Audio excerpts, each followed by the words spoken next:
Hi folks, I'm going to do an oil change on my 2013 Hyundai Genesis Coupe with a 3.8 liter engine. Got it up on ramps. Now there's kind of a trick on cars that are low, like sports cars, get them up on a ramp, and I did not have to use that for this, just plain generic ramp, rode right up on it. Now on Porsches that I've owned, I'd have to cut like a 2x6 plank, maybe you could get away with a 2x4 that's about 12 to 18 inches long, and use that just to get the nose up so the front air dam didn't scrape. Didn't have to do that here.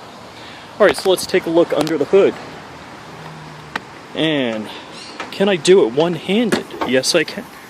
Holy cow, there's no engine. What the heck is this? Well, it's a cover, and there's like 4 rubber grommeted, I don't know if it's 4 or 3 rubber grommeted covers, and there's no oil filter up here, unlike other videos that I've watched. Well, it wasn't for the Genesis Coupe. I guess it's underneath. So we'll go to the bottom of the car and take a look.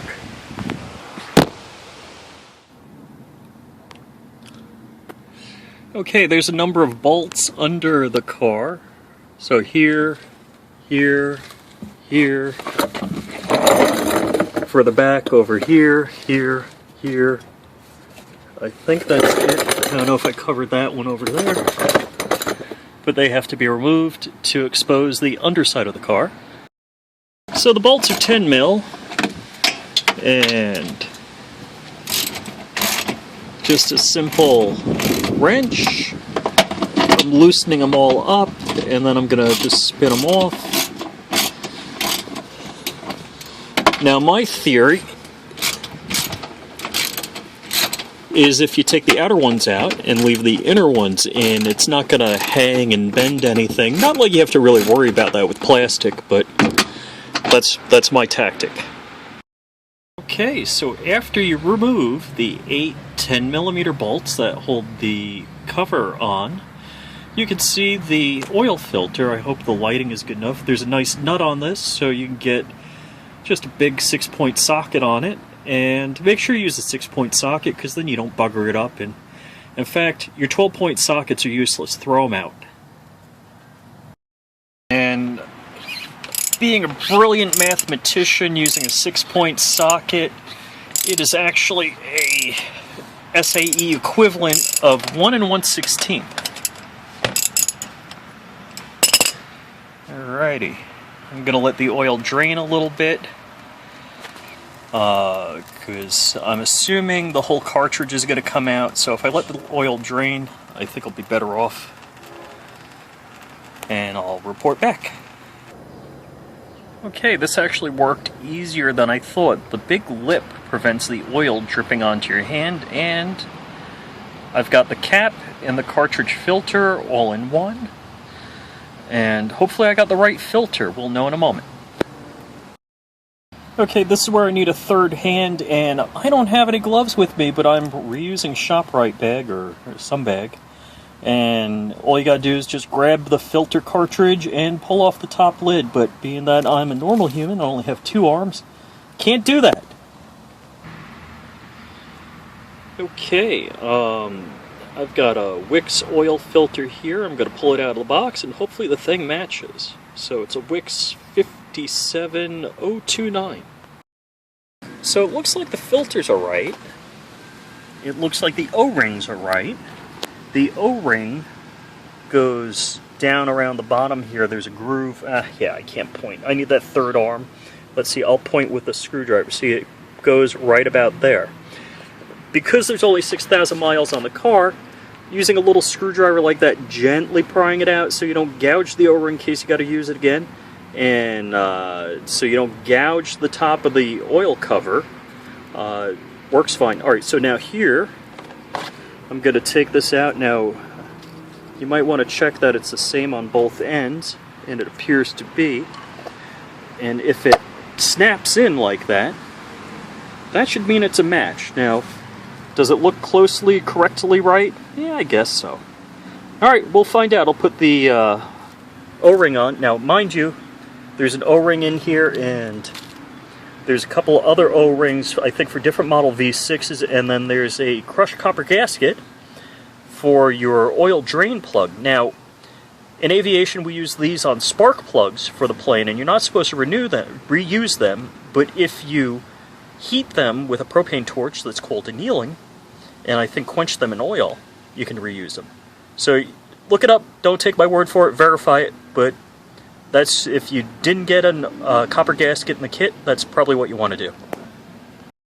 Point to where the O-ring goes. This is where the O-ring goes, in case I didn't do a good job of it before. So that's what you need to do, and then you just replace in the reverse order of removal. To see how good I am at doing this one-handed, and basically I just got the friction up.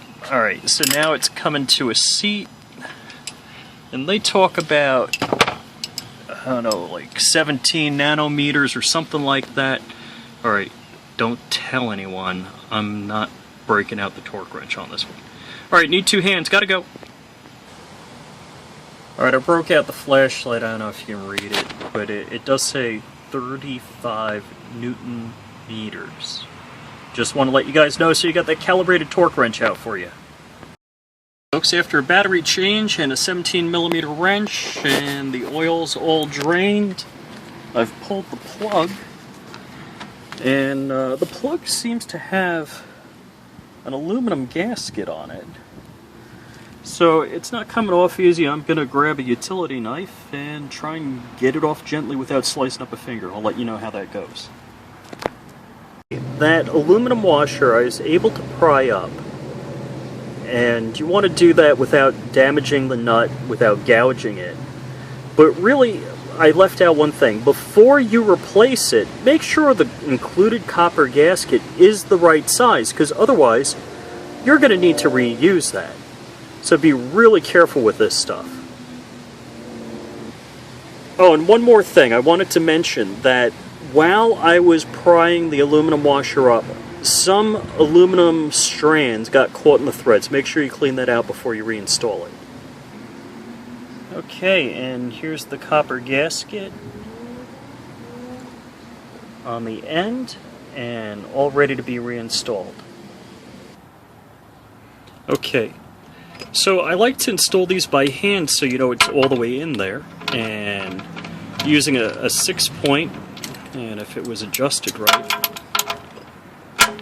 6-point 17mm deep socket, you want to give that a good tighten and then reinstall the, oh wait, I'm going to put the oil in first, run it while it's on the jack stands, to make sure that there are no leaks between the oil drain plug and the oil filter housing.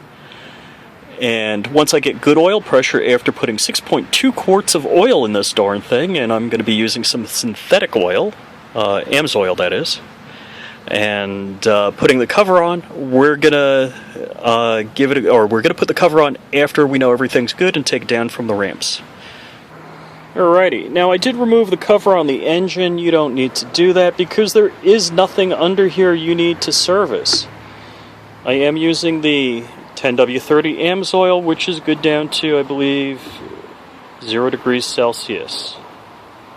This oil is more expensive than the oil I use in my airplane. I was using a semi-synthetic in the plane, thinking I was doing a great job, but apparently it would very easily make its way past the rings, and the good old dinosaur oil seemed to be better for the airplane as far as consumption of oil went. And here's the last quart of the synthetic dinosaur oil going in. Well, if it's not dinosaur and it's synthetic, what is it? Crikey, how do I get all these complex questions? Alrighty, I'm gonna check the oil level, and let's see, can I do this one-handed? I didn't clean the dipstick before, so what do we got here? Is it just too clean and I can't tell? I can't read it. Alright, I'm gonna have to use the other hand, wipe it, and do it from there. Alrighty, now that I wiped it and it's waggling about, yeah, I can't tell from the camera looking at it here, but I'm gonna put down the camera and take a look. Alrighty, there is an L there, and it is well above the L.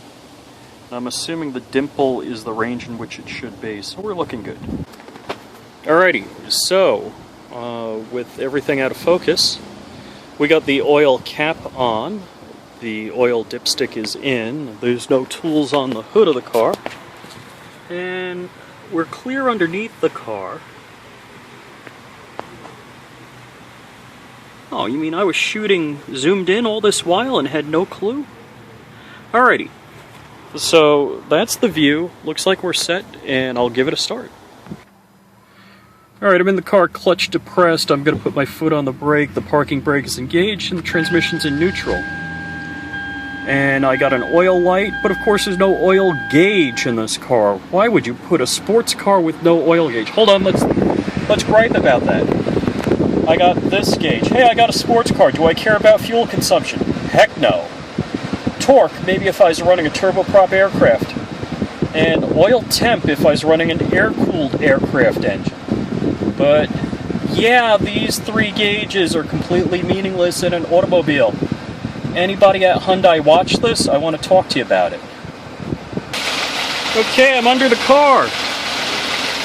Oh, really, I'm not under the car. Alright, and do I see anything unusual down here? Doesn't look like it, and it looks like the oil plug is good and dry. Just a reminder, when you do work on your car, like an oil change, make sure it's completely dry, because then you know if it's leaking. Okay, so we have almost 150-degree oil temperature. With good oil pressure, no oil light, warning light on, and no leaks on the bottom. I'm going to put the belly cover on with those 8 bolts and call this a success.